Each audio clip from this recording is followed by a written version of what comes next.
Buenas noches, Pixelatl. Oigan, qué increíble ver el foro tan lleno, me encanta que hayan aguantado hasta el final. ¿Están cansados? Aunque estén cansados, qué bueno que se quedaron. Y pues no era para esperar más, o menos más bien, porque pues obviamente tenemos un artista increíble que todos deseamos ver y conocer y que nos cuente más sobre su experiencia. Y yo sé que siempre les pedimos que le den un aplauso a los artistas, que le den un aplauso al equipo de voluntarios, a todos los que hacemos esto posible, pero esta vez no quiero que le den el aplauso a ellos. Quiero que se lo den a alguien muy especial que hizo un esfuerzo muy grande por estar aquí, que tuvo que ahorrar quincenas para llegar aquí, que tuvo que viajar, que tuvo que agarrar camiones, que tuvo que pedir permiso a sus papás. Y esa persona muy especial, aunque suene muy romántico, son ustedes. Así que un aplauso para ustedes. Eso.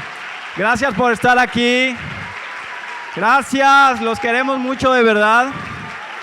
Gracias por hacer ese gran esfuerzo, por estar aquí. Esperemos estén viviendo una gran experiencia.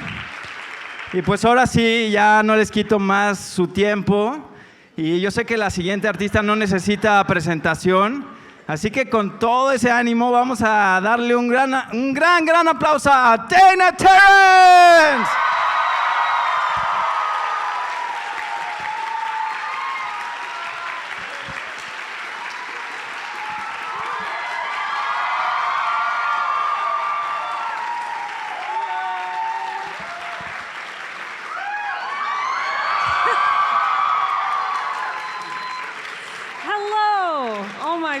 It's been a couple of years since I've been on this stage, but it's really nice to be back.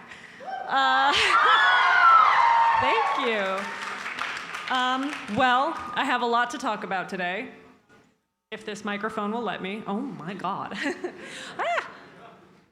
Beautiful. Hello? Okay. Yes, I have a lot to talk about, so I will get right into it. It says a decade in animation, but technically I've been working for about 13 years, but decade just sounded a little nicer, so that's what I went with. Today I'll be telling you about my career in animation from fresh out of college to present day, and the biggest lessons I learned during those years. But I also wanted this to be a conversation. These lessons were personal to my growth as an artist and storyteller and likely won't apply to every person here. So after every little segment, I'm copying this from a talk Matt Brawley did a couple years ago, so shout out to him. So after every little segment, I will open the floor to 2 questions from the crowd. And then if we have time at the end, we will continue doing a Q&A because I love to have a conversation.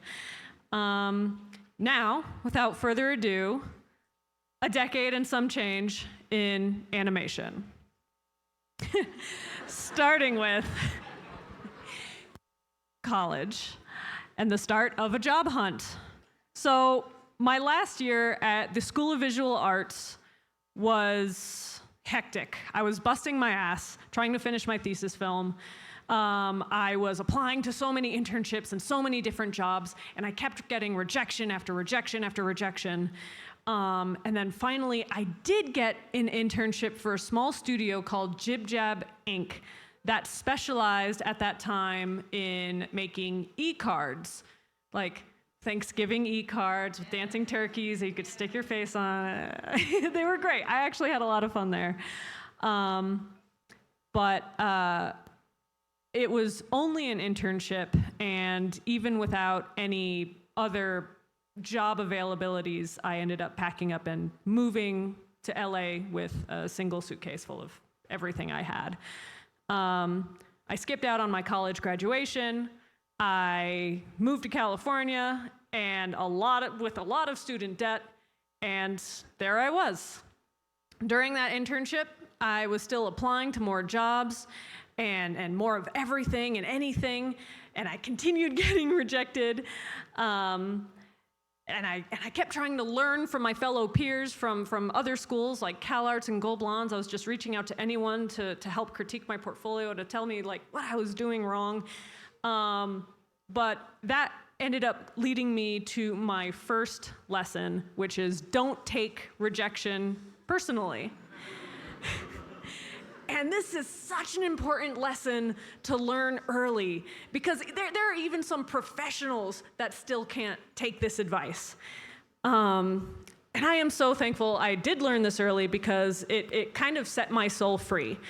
There are many reasons why you might not be selected for a job, but none of them should be treated as a death knell for your career or your potential.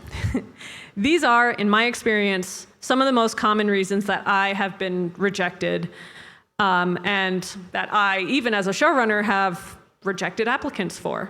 1, and I'm just gonna read off this. 1, the style doesn't suit the show, which is pretty self-explanatory. If you have a wacky, bouncy, comedic storyboard portfolio, for example, it's not very likely you're gonna end up working on a super actiony, dramatic show. The styles just don't mesh. 2, your skills just aren't there yet. It's very important to learn how to view your own work critically without letting yourself fall into a spiral of self-doubt. Everyone has things that they need to improve. I'm like, kind of looks like crap. I wish I did better on that. Like, we all have things to learn. C, it might be helpful to start seeing everything as a bit of a learning opportunity. You may not have the job, but you will get the data to learn how to get the next one. And 3, maybe your work is great and it's perfect, but there was just someone who was a little better, and that's it. This one hurts, but sometimes a showrunner just has to choose between 2 rock stars, and it becomes a literal coin flip. Personally, when this happens, I try to take note of the people who did not get the job so that I can reach out to them later. And it still even happens to me 10 years after starting this, when I'm like pitching a show or consulting on something. It's just the nature of this industry sometimes. Studios and showrunners may not tell you why you weren't hired for a job. Sometimes you can ask, but usually the sheer amount of applicants makes it difficult for production to respond to anyone, let alone everyone. More often than not, you will have to judge for yourself. The point of the lesson is to not give up hope. Ooh. Questions? 2 questions. Yes, in the orange shirt.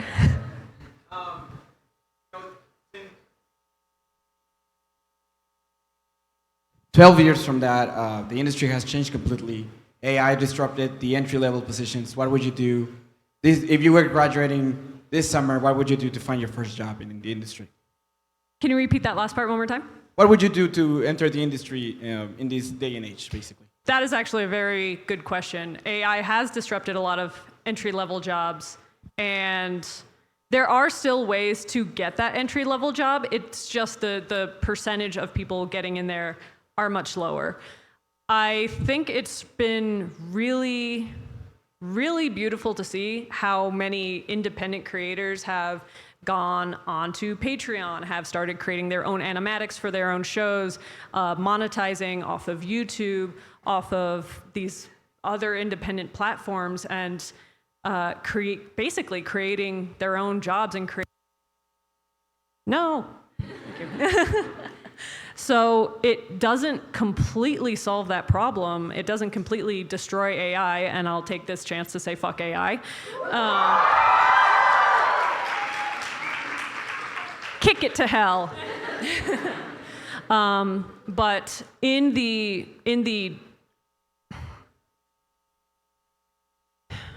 shadow of this problem, there are people who are making a name for themselves independently. It doesn't make it easier. It's actually very hard to do, but it is a path.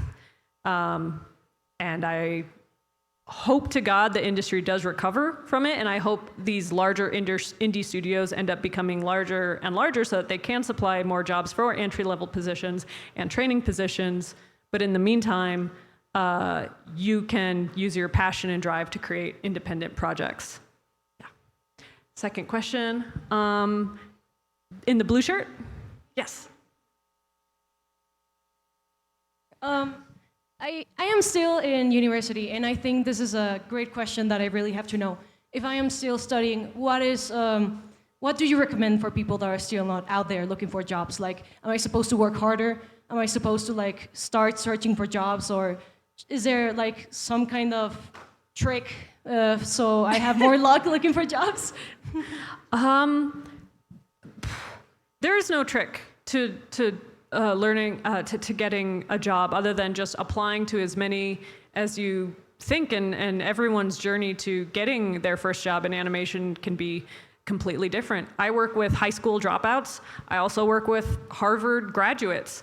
I work with people who have had personal connections into the industry, and I also work with people who have, like I mentioned before, came from YouTube, worked their way up. You just need to, I think of this phrase often, know thyself and know thy circumstances. So whatever you need best in that moment, like sometimes you need a job outside of the industry to support yourself while you're still doing your thing, while you're still making whatever your dream project would be, or working on your portfolio for your dream job, and applying to stuff relentlessly. I think that if there's any advice I could give for that, it would be to just keep applying to jobs relentlessly, and don't let rejections get you down. Like I just said, it's not personal. The industry is in a rough place right now. So that's why you just got to keep going while drinking water and, resting and all that. But I mean, like applying and applying and applying until you get something. And also work with your friends. If you have, this is a wonderful place to connect with new artists and new collaborators. And if you meet someone who needs something that you can do, well, there you are. The events like this really, really help. Yay, Pixelatl. Thank you.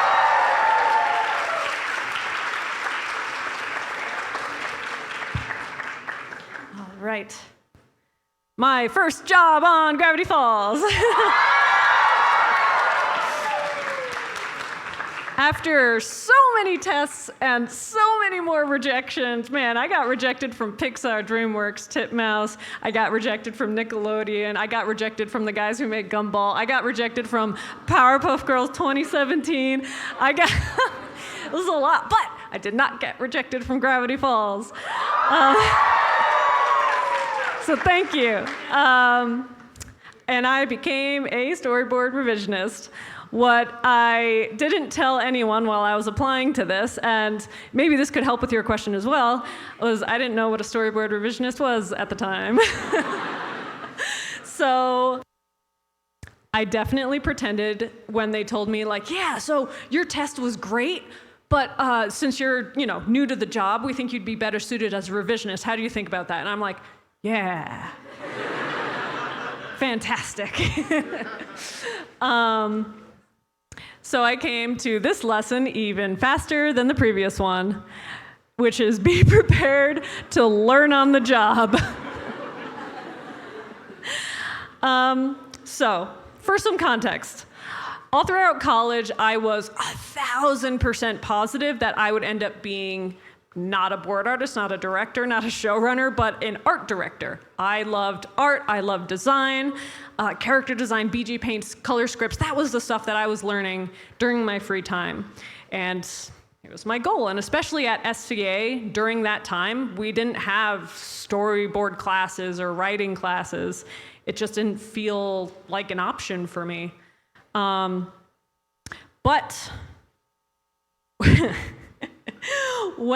this still applies to the question you asked. So when I moved out to college and I was $80,000 in debt, I had bills to pay and I had debt to pay off. So I was applying to basically any job that was drawing based. And I was like, yeah, storyboards. I've done storyboards before. Yeah, storyboard revisionist. Yeah, I can do that. I'll figure that out. And so When I got the revisionist position on Gravity Falls, I did spend all of my free time studying films, asking my directors annoying questions about storyboarding, my directors being Steven Sandoval, Sunil, and Matt Brawley, who ended up making Amphibia. Much love. And because of them, I learned how to board, which ended up pushing me towards basically everything else in my entire career. I just didn't want to be a hiccup in the pipeline. I wanted to contribute. It felt like I tricked someone and I had to make up for it. So halfway through the second season, apparently I was doing a good enough job that they promoted me to storyboard artist, and I got to animate a couple scenes like Stan punching Bill to death, Bipper like falling around, and a couple other things which were really, really fun. Oh yeah, Wendy getting hit with an axe. That was great. My boards weren't the best, but they inspired me to study, and I'm ever thankful for that position and that experience. Questions? Yes, hello. Yes, you. Hello. First of all, thanks so much to be back. Dana, it's really good to see you back in Pixelatl here. So my question is, now you went from working on a studio to going fully independent. Yes. What do you think is going to be now the biggest challenge, since you say you're learning from the job? What's going to be the biggest challenge now that once you were on a studio, now you're going fully independent? Independent pays less. I'll be totally open about that. I mean, working at Disney with all the troubles that I did have, I was working for a union studio with union rates. Now I work for an Australian studio that has Australian rates. And don't get me wrong, they pay me well, they treat me very well, they respect me more than I ever been respected in my entire career. But that is a personal struggle that if you end up going the indie route, that is something that responsibly any person needs to be aware of. They need to be aware of their own personal finances. They need to be aware of their rights as a worker. Even if you're not working union, there are labor laws across countries, across states, that everyone should familiarize themselves with. And they need to know how to read basic contracts. So suddenly learning how to do that kind of on my own was a challenge. Like I said, despite that challenge, Glitch has treated me well, so I want to say that out loud.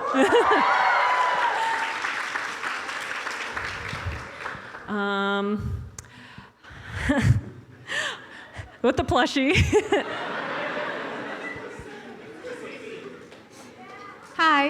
Hello. So the plushie, the name is Dr. Simi, so yeah. Well, my question is that all the studios that you apply, which one was like the most that hurts to be rejected? Like the one you were like admire over, or you were like, anything is good. Like the one who chose me. Like which studio hurts the most to be rejected? I'm so sorry. I don't think I understand the question. I'm sorry. My English is not good. Sorry. Which studio that you applied to work at? Which one was the most, like, that hurt you the most for being rejected? Yes. Okay, I understand now. Probably Pixar. Yeah. And the problem with Pixar was that I didn't even get a rejection letter. They just never responded to me. So I remember one summer, I was literally waiting next to my computer for like 2-3 months, like checking every day. And at that point, I should have known, like, it just didn't go through. But you're young. I was like 20. I had nothing to do that summer, so I was just refresh. That one hurt. But I feel better now. All right. 2015. Oh, if you're going at this one. So after Gravity Falls, there was about a year and a half, maybe longer, of doing shorter gigs, not getting much work. and I was getting more rejections from more tests. It just happens. Even if you get your foot in the door, you will still probably experience times when it'll be difficult to find a job. It'll be difficult to get a gig, and kind of like right now, there's a pretty significant slump. I was taking any work that came my way, anything from like a 2-week gig of doing visual development to a friend giving me $500 to do something. And I was trying my best to get back into storyboarding. This was all before I ended up directing on DuckTales. So I was hired onto a princess show as a storyboard artist. Fuck it, it was Tangled. Yeah. Not the movie, Tangled the animated series. Well, I love the crew. I think the show is very sweet, but I had a very bad experience with upper management there. And this is a very important lesson that I need so many people here to learn, because I left this show because I did not feel comfortable or safe in this environment. I felt like it was a very unhealthy space created by leadership and promoted by leadership, which brings me to this very important lesson, which if I was still working at Disney, they would probably give me a phone call about, which is, it's okay to quit a job. Yes. If you're able, because I want to acknowledge that not everyone's financial situation allows them to do this. But if you're able to, and if you are interested in going on the hunt again, allow yourself the peace of mind to leave a job that makes you feel unsafe. I can't tell you how many times I've seen talented peers stay in a bad situation because they don't believe that they have any other options, because their showrunners, their bosses make them feel too afraid to leave their position. Good luck on finding other work right now. You don't want to get blacklisted, do you? Don't ruin your reputation like this. That's just some bullshit people will tell their crew to keep them from leaving. It's... Your reputation will not be ruined if you leave a job under circumstances like this. If a job and if someone above you is making you cry all the time, quit the damn job, find something else, because they'll make you think that you need them more than they need you, but it's the opposite. They need you more than fucking anything. And that's why it is important, and I'll say it again, to learn your workers' rights. Be open and communicative to your fellow coworkers and your fellow animators and crew members. And the people sitting next to you right now could help you out of a bad situation later. So get to know everyone, be friends with people. Like, you guys are comrades in this.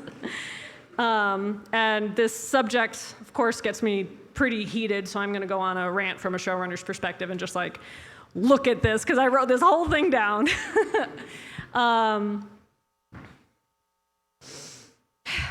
So, from a showrunner's perspective to future team leaders in the audience, because I take this job very seriously, and it is 100% on a director, on a showrunner, on a supervisor, and on a manager to take lessons from their team as much as the team takes lessons from them. If you're in a position of leadership and people are leaving your show consistently for consistent reasons, there's a high turnover, there's a problem that you as a leader need to figure out. You need to be the problem solver. You need to create a better and safer space for your crew. And if others are showing concern for those same reasons, you need to pay attention. That is your responsibility. That is part of your goddamn job. And yeah.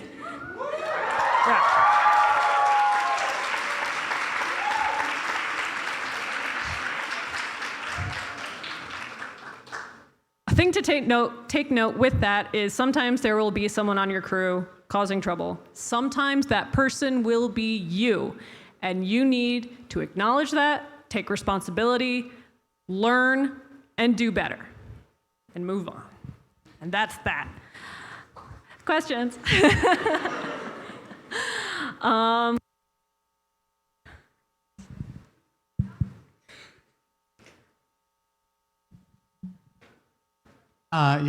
So you just told us that you got rejected from lots of jobs, and you also say that it's good to quit, but obviously then to get another job. Do you have any advice to not get rejected? To not get rejected? Yes, I mean from your experience. Let's say you have a story, something you want to tell. How do you sell yourself? Even to go back to the previous question, there's no trick in getting your story to be the one. Being friendly, being open and communicative, that certainly helps. Having a clear story with clear characters also helps, but in an industry like this where things are kind of, who the fuck knows what's going on, might not be enough. None of it might be enough. Which is why, like, if your goal is to tell a story that you are truly, truly, truly passionate about, that like it's something from your soul that needs to come out, just make it. Whether it's a webcomic, whether it's your own animatic, whether it's something that you want to kickstart, all those are very risky things, but that's kind of the only road to create a passion project at this moment. And there's no trick nor any advice that will make you more, I don't know, more, what's the word I'm looking for?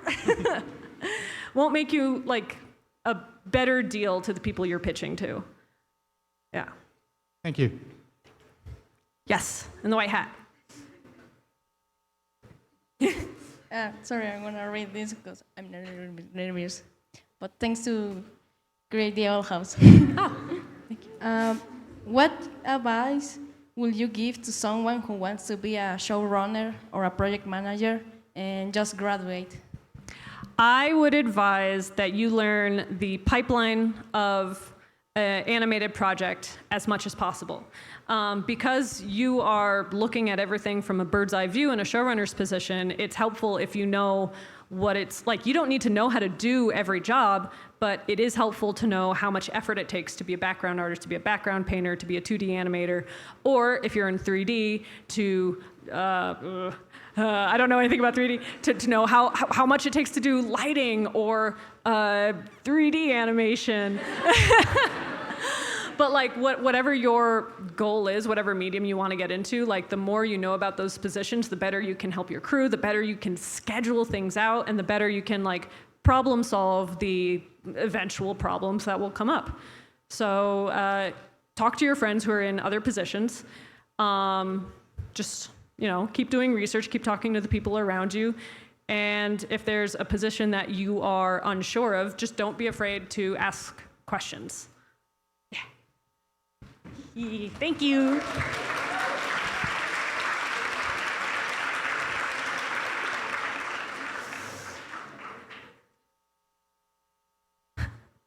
"2016, DuckTales, and pitching." So after some years of a lot of ups and downs, more tests, more rejections, it kept happening. Simultaneously, I was also pitching 2 shows I had developed during 2015, which was Snaggleteeth, which I actually presented here a couple years ago, and The Owl House, of course. At this point, I knew I wanted to make my own show, and I wanted to experience leading a team.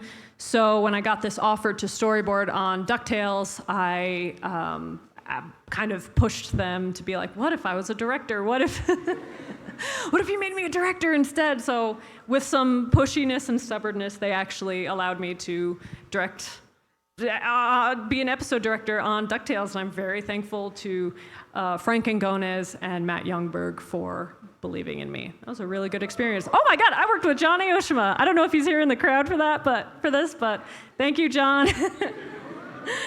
I learned a lot on that. But today, let's see. Creating your own show can look very different. There still is a path through mainstream studios, but as we all know and have already been talking about, studios are bringing on and accepting less original content and more IP-driven shows. And even those are having a hard time getting greenlit sometimes. Audiences want more. It's sorry. I do get frustrated even just thinking about this. Even though I have everything written down, I get frustrated thinking about how studios are only interested in IPs. And even when they have some stuff in development for these said IPs that they're so interested in, they still will take forever to develop them, to greenlight them, to do all this stuff. When audiences want, we want stuff. We not only do we want jobs, but we want to watch cool stuff.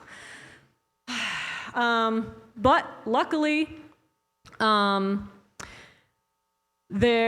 amazing development in indie animation has really inspired me, and I've seen it inspire other people in creating their own stuff, creating their own audiences.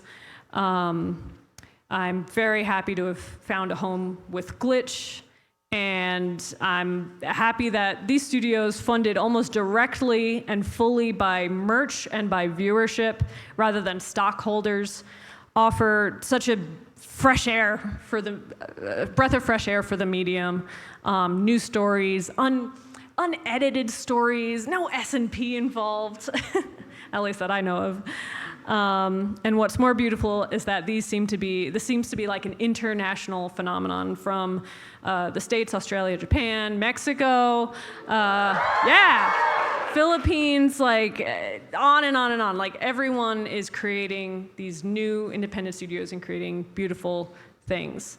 But there is, and this next lesson is interesting because I think it can apply to a lot of people here, but not every indie pilot can or should be a fully realized masterpiece.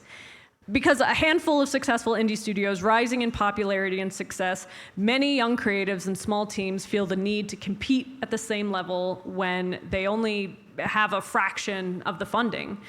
And like I was saying earlier, if you have a story burning in your heart and it just needs to get made, then go for it. But know thyself and know thy circumstances, right? Know thy limits.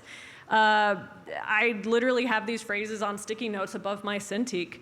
I've seen people put themselves in a financial hole because they didn't expect that creating a Kickstarter or a fully animated pilot would cost as much as it did, or be as difficult as it was. Do you have a few friends willing to help you out? Do you have a whole studio behind you? You need to know like what is actually capable for you, which is why I want to give a shout out to Pretty Please, I Don't Want to Be a Magical Girl.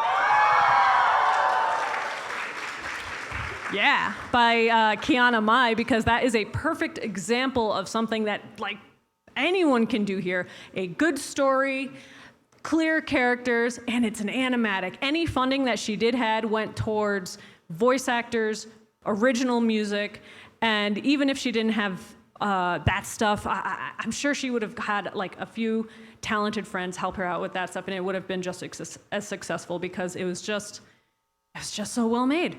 And it's just an animatic. Anyone here can make an animatic.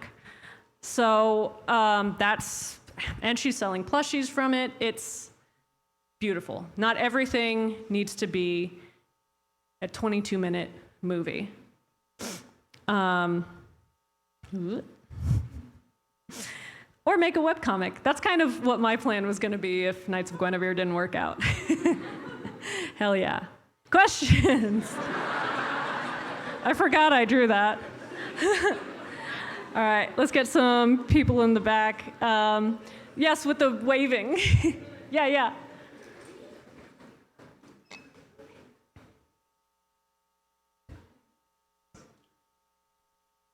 Okay. Hi, nice to meet you. Hello.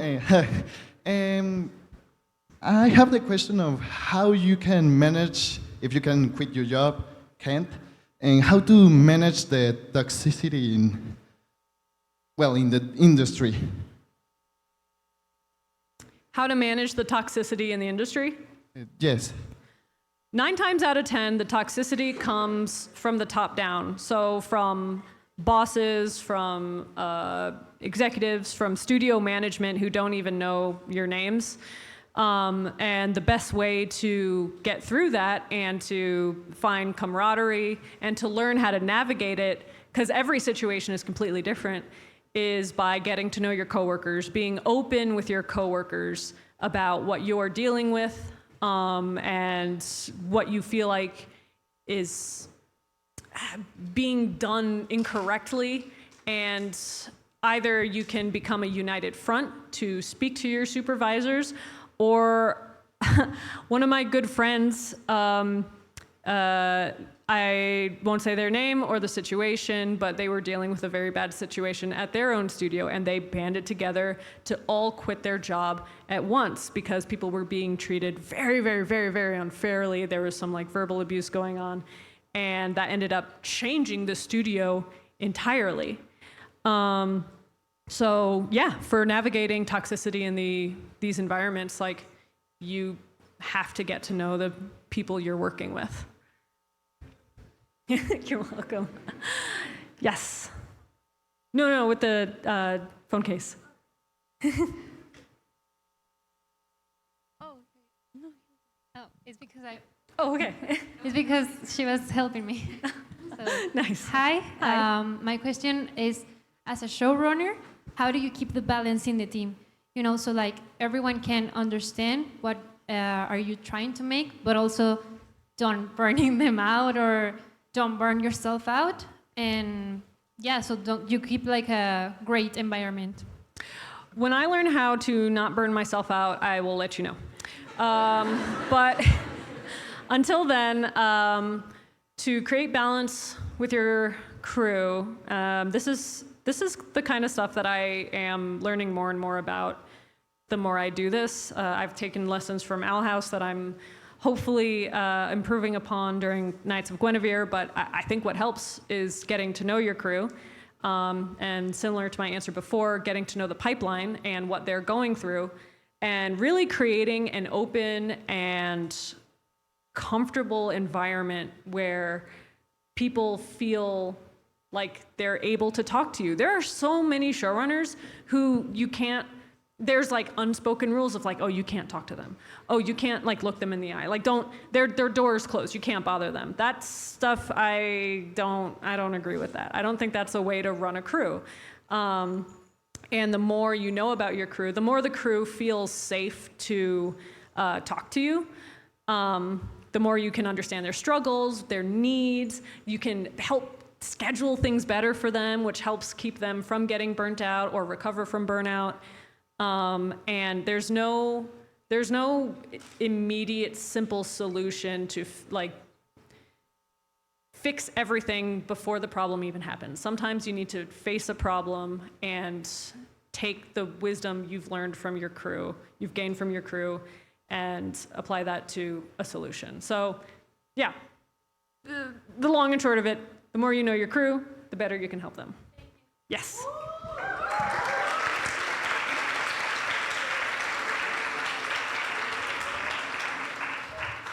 All right.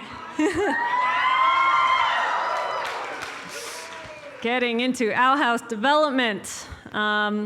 So I pitched the thing to Disney TV. They were into the idea, and I moved full-time into development, which meant I was suddenly faced with a lot of new challenges, which meant hiring people, conducting interviews, working directly with writers, dealing with management, and having meetings on the daily, casting, music direction, all this stuff that I had never dealt with in my entire life before, outside of like student films. And the main thing I started to learn, which I am still learning and will be a challenge till the end of my career, this is a quick slide, how to trust yourself and others. Development at an established studio like Disney can be very confusing. You can be left completely alone and in the dark, and at the same time, you can also be bombarded with seven different opinions that all contradict each other, but you all have to get them done somehow. And they'll all be trying to appease whoever the big boss is at the time, so you have to learn how to find the note within the note and all this complicated garbage. And even outside of, the people you're working for, you'll have friends, you'll have coworkers that you'll be showing your work to, and you'll get different opinions from them. These are people that you trust, and they are all different. And it's very hard. It can be very hard to stay confident in a moment like that. I'll often tell people to follow their gut when it comes to creative decisions, but that's a difficult thing to train for some people. And it was during this time that I realized I personally was way too overwhelmed by too many opinions. And I'm human. I have a hard time brushing off negative opinions, just like anyone else. And it took me a while to learn how to collect data while staying true to my heart. I like stories, I enjoy the genres that I work in, and I realize not everything I make is going to be for everyone. So whether I'm showing a script to a trusted friend or watching a reaction video to a recently episode, so touchy. I always start by asking myself a few questions like, what do I want the audience to feel at these certain points? Fear, worry, discomfort, joy. How much information do I want the audience to catch onto in this moment? Do I want audiences to trust this character? Do I want them to learn something big here or think that there's something big going on? Then I'll watch people's reactions, I'll hear their notes, I'll hear from my friends, and I will collect the data. Which of their reactions or criticisms will help me achieve my goals, and which can be chalked up to personal taste and just ignored. Even if the response is super harsh, does part of me agree with it? And then I can learn from it, and it kind of takes the blow out of those things a little bit. It's tough to keep true to your soul, and it's something I still struggle with sometimes, but more than anything, I see myself as a perpetual student of art, film, storytelling, and keeping things in an educational context has been very good for me as a storyteller and as a human. Questions? In the striped shirt, yeah. Yes. And then in the back. Hey, hi, Dana. Thank you so much for being here. Yeah. I'm so happy. I wanted to ask you, me as a student and a lot of us being students in college right now of animation, we are scared. I am scared of the industry. We have seen the AI, how animators get fired constantly. So how do you deal with this fear? What can I do? Do I start my project? Do I start a showrunner? What can I do? That's my basic question.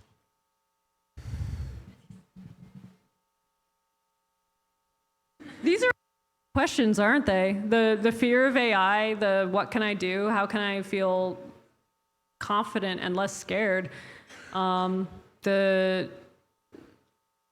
There's hopeful news, but there's also the reality that everyone is scared. Everyone in my position is scared. If Glitch closed down tomorrow, I would be out of a job and I wouldn't have many opportunities myself. Everyone is having a difficult time finding work. That doesn't mean they're not out there.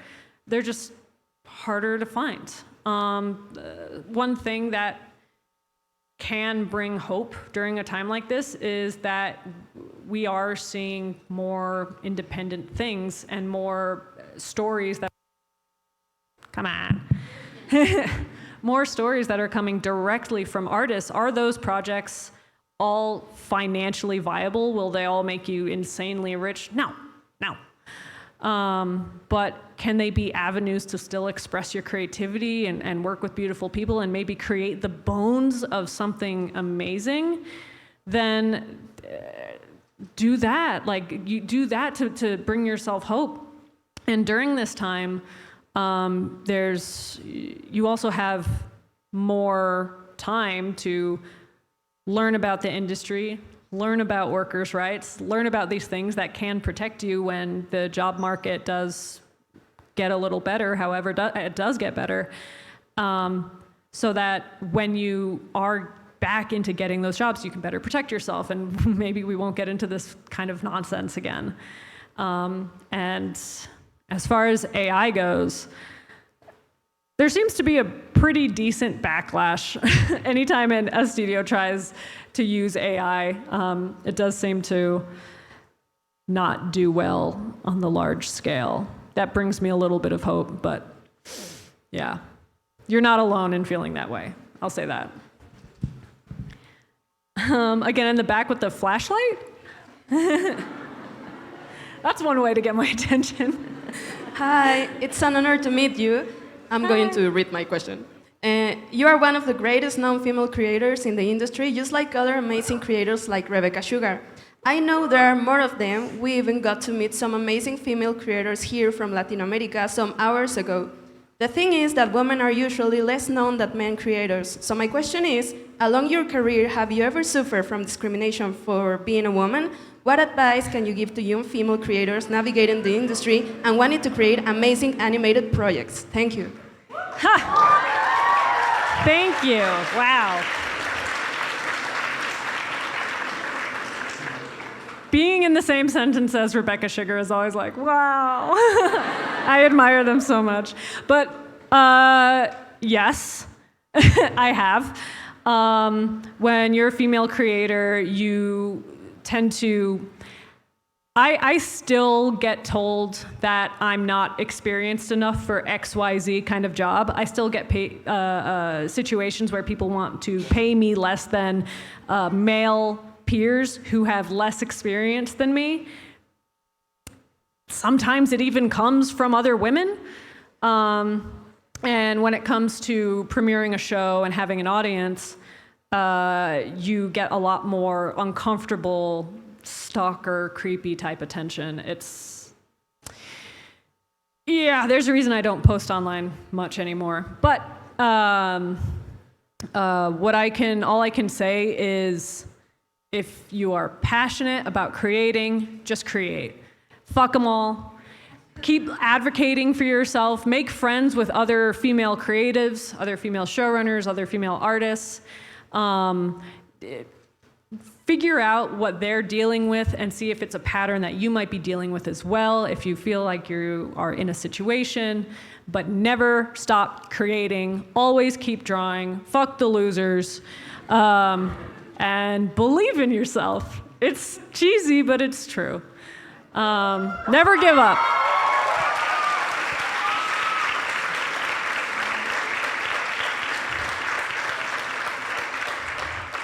All right.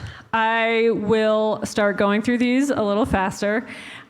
This one jumps just straight to the lesson. When you are a showrunner, you have a team for a reason. Animation is a team effort. We all know this here. And even if this is your show with your characters that you've had since 5th grade or whatever, even if this is your favorite IP that you've loved since 5th grade or whatever, you have a huge team of artists, animators, writers, production people that are all there with you. Don't try to do everything on your own, even if you can, and you can't. You just can't. There's not enough time in the day. Surround yourself with people who are better than you and let them do their job. I'll be honest, these years while in production for Owl House, they were hard to remember, especially the ones before the pandemic. It's dizzying, chaotic, fun, and terrifying, and more stressful than anything I ever dealt with in my entire life. But none of it would have gotten done without my team and without me giving up a little bit of something to let someone else do it and do it better than me. It's extremely important. And I'm sorry for this section being so short, but maybe talking with you guys is more fun anyway. So, questions. In the back with the waving arms. Yeah, you're right next to the volunteer. Hello. Sorry, I couldn't believe it. Hi. My question is about exactly this part about co-working with multidisciplinary projects. Can you tell us about how was your process to learn to communicate with all the parts of a project? I kept asking questions. I kept being pretty annoying to my coworkers. I just wanted to know, like, even when I first got my first job as a board artist, I didn't quite know what went into episode directing or character design or BG layout, or what it was like to be in a writer's room. So I would ask everyone, like, what's this like? What's this like? What are you doing there? There's a character designer on Gravity Falls named Robert Ryan Corey, and I was constantly bugging him, being like, what are you doing? What are you doing there? Why are you doing that? What are you doing that for? So even if that was a position I never ended up having myself, I learned more from the people around me. So I think the more you know about someone's job, the more you can empathize with your coworker. And that just helps with kind of every position up the ladder. Yeah. Thank you. With the one holding up the poster.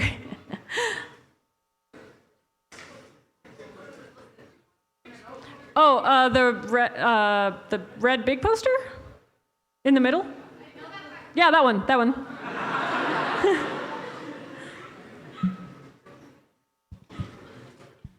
Hi. Hello. So I know you already told us this at the beginning of the talk and many, many times through all this time, but what is something you told to yourself to not give up and still look forward in a job at the animation industry, knowing that you could apply to something else? And what is something that you can tell us, artists that are about to enter this world and this industry, to not give up? I started drawing because I didn't know how to talk as a kid. I didn't know how to communicate my feelings. I didn't know how to be around other people, but I knew how to show people my drawings and how to give people art and communicate through doodles. That is still why I'm making stuff. That's why I'm still not giving up, because I still don't know how to talk to people. I still have a hard time feeling like a human, and creating these shows and creating these characters and writing and drawing, whether I have all the funding in the world or whether I don't have anything and I'm just doing this on the side.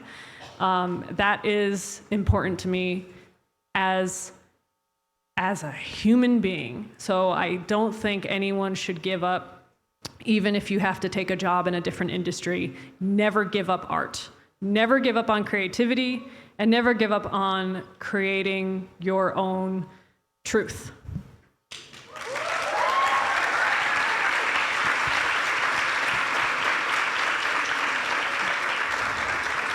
I think, is that the second question or the first?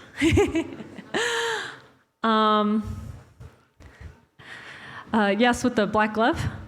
Yeah. Hi. Hi. So I was interested in the pitching process. Is there something, a lesson you learned while you pitched the old house or your new show?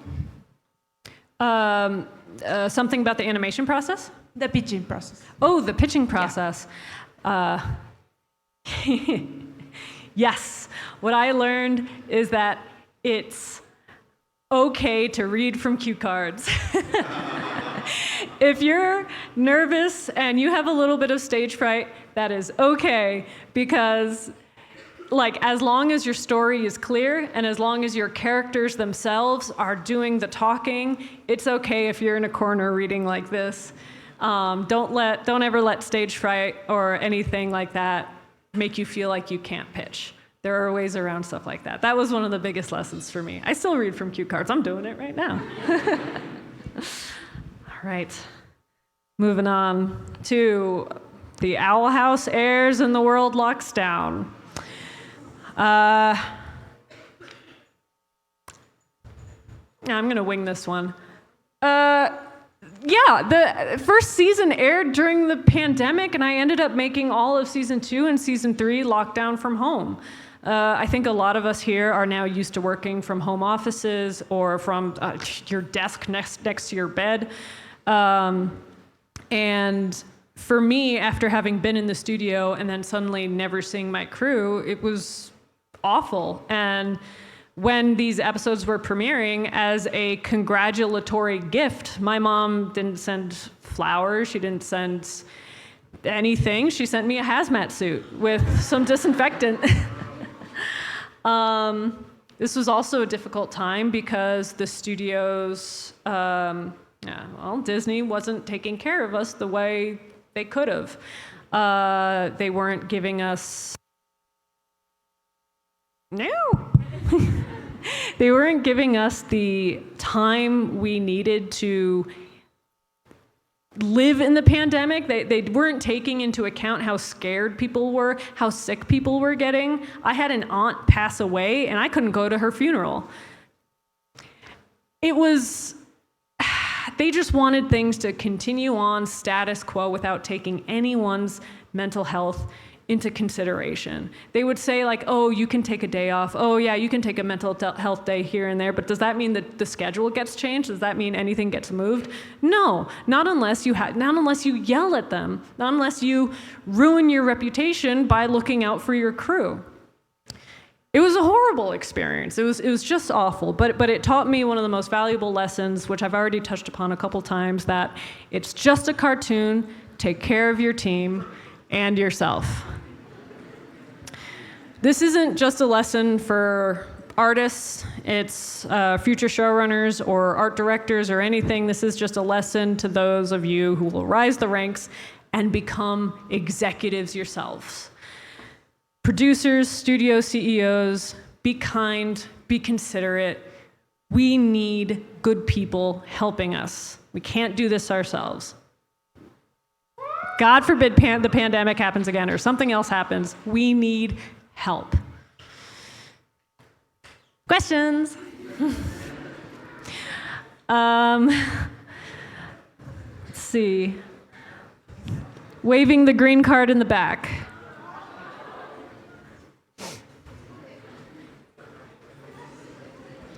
There's more objects being thrown around. Please don't hit anyone. Hi. Sorry, I'm daltonic. So the question is, when leading your team, when do you draw the line between listening to the team and their opinions and their vision and trusting yourself and being firm with your own vision and opinion? Oh, that's a good one. I like that question. So if this is your own show that you created, your own personal project, what I found helpful is I create lists for everything. Creating a list for what the themes of the show are, why it exists for you, what's important about the characters and the characters' arcs, and whether it's an episodic show or a more serialized show, what you want to do with the characters, how they get from A to B. That stuff should remain as solid as possible, unless someone from your crew brings up something that's genuinely problematic that you need to look for. But otherwise, you have a list of big picture things that you can absolutely stay true to. Now, how the characters get there, now how your crew members can help elevate those things, that's where you can take in more opinions, that's where you can give people more autonomy, and create a fun, collaborative environment with people. Yeah.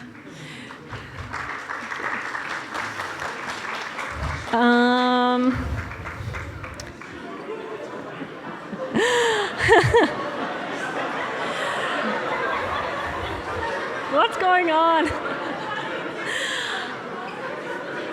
Okay, let's not with the umbrellas.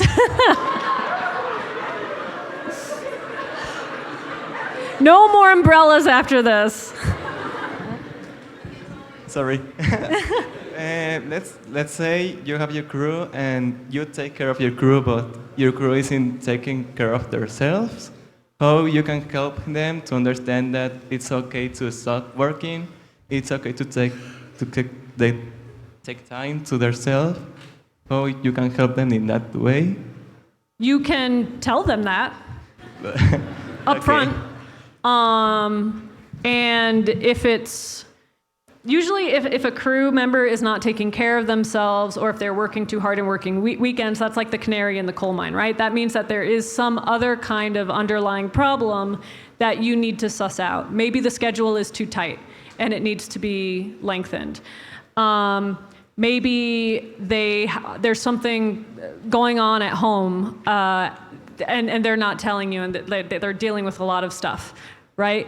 And then you need to be able to be like, hey, it's okay, you can take the time off, like, don't worry about it, we can cover you. It's all about creating that safe and open environment where if there is an issue, they're coming to you. Because no one works their ass off because there's nothing going on. There's usually some pressure that's forcing them to. Yeah. It looks like we didn't even finish.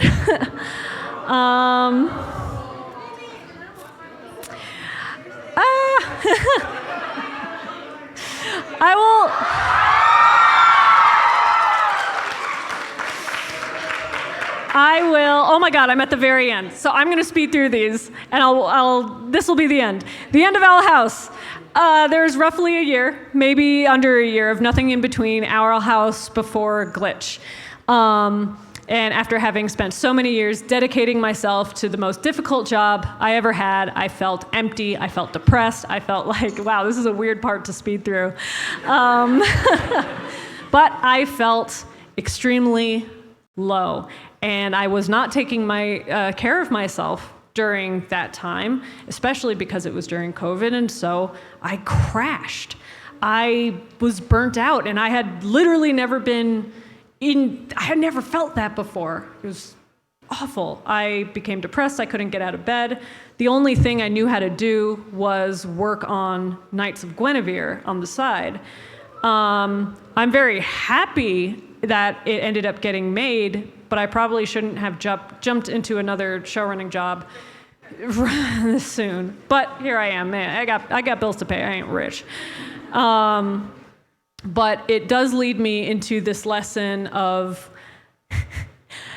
create a routine for yourself, have boundaries, have hobbies outside of animation. You have no idea how important that is for your physical and mental health. Whatever that means to you, whether that means like going on little walks every day, getting into powerlifting, D&D, whatever that is to you. Yes, D&D.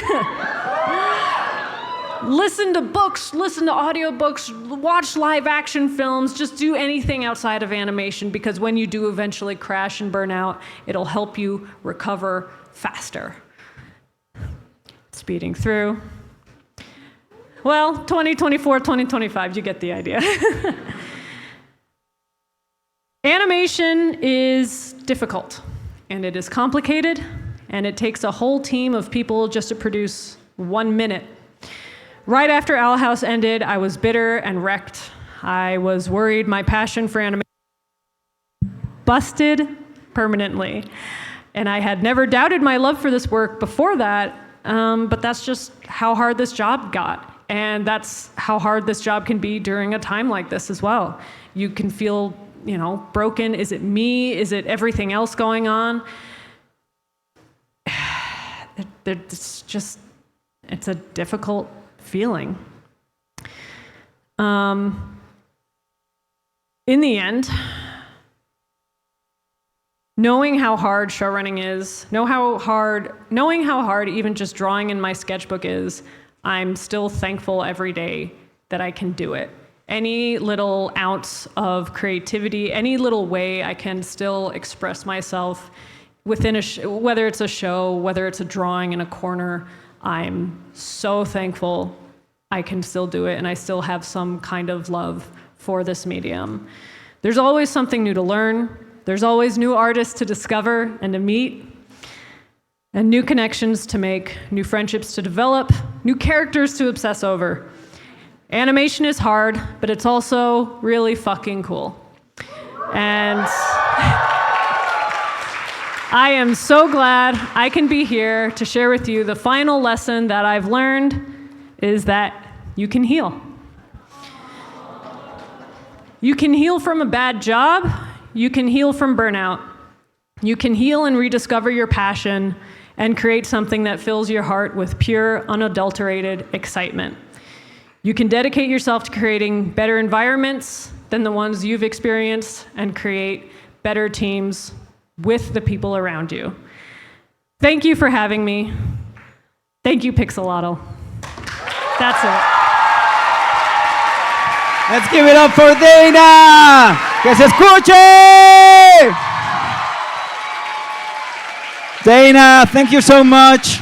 Amazing, as always. It's a pleasure having you. Oigan, y antes de que nos vayamos, ya saben que la dinámica del cierre del foro, siempre les pedimos que hagamos una pequeña dinámica con el equipo de video. Can we make a little dynamic before you go? You want a picture?